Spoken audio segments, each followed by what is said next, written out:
For years, Carol Allen had been battling an autoimmune liver disease. Plagued by a myriad of health issues, she underwent an endless barrage of procedures, including over 150 blood transfusions due to persistent bleeding. Carol made frequent visits to the emergency department and hospital. Her health steadily grew more fragile, and her situation became dire. Carol desperately needed a liver transplant to survive.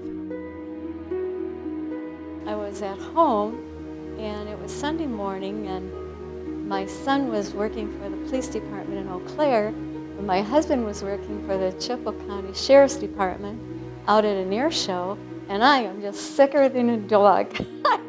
And so pretty soon the pain got to the point that I thought, well, this seems a bit more than flu, you know.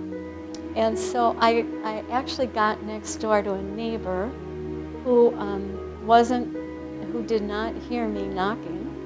And I crawled back home, and I thought, I just hope my daughter-in-law is not on call or working, because she was a nurse here at Mayo.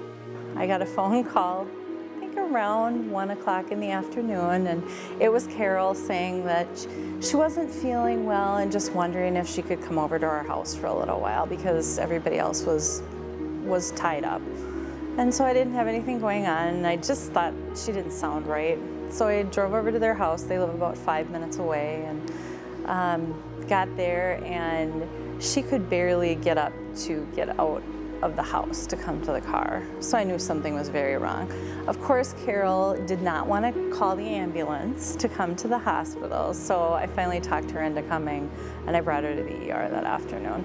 Well, I was in the hospital for a couple weeks, but then that got my liver disease going to the point where every day was a miracle that I stayed alive. When we would come into the emergency room,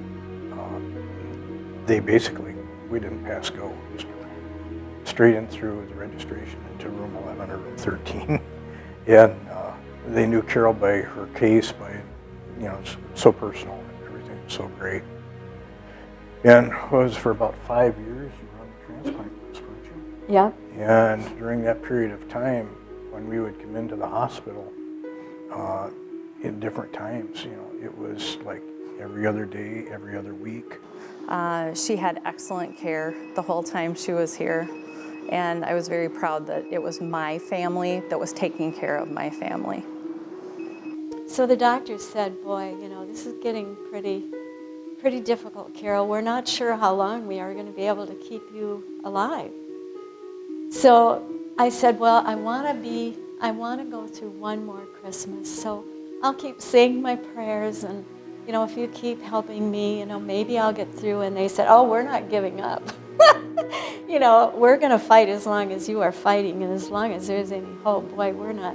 We've put way too much work into you, I think is what they were thinking, So Christmas night, my brother's family and my son and daughter-in-law were there, and we were having Christmas, and it was about 9:30 at night, and a cell phone started ringing, and we all had cell phones, so we're all trying to find our cell phones, and Okie finally found mine buried under a whole bunch of dirty dishes and stuff in the kitchen.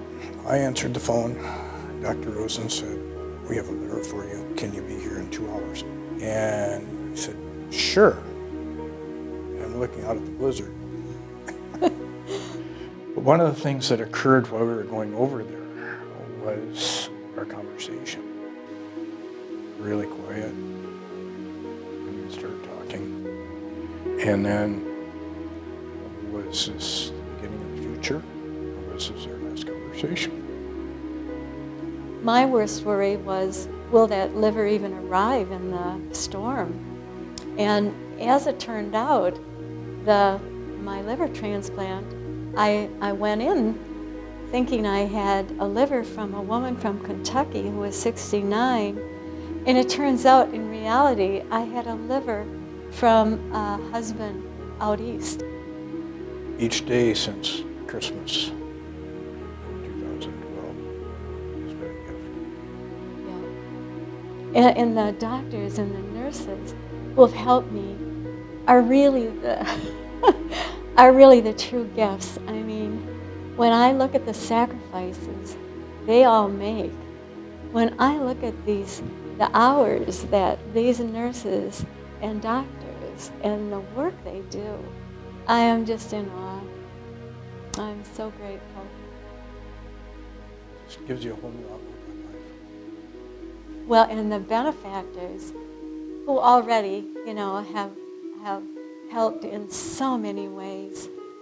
I don't know. I mean, I have nothing but love and respect for them. It's just the human spirit of the appreciation and the gratitude that you always go back to.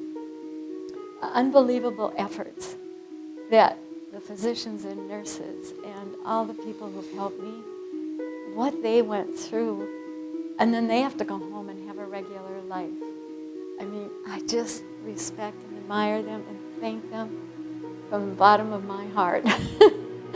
And I hope that other people see that donation is so important. The real hero here is probably the Lord and probably the fellow out east who gave me this liver that continues to help me live every day.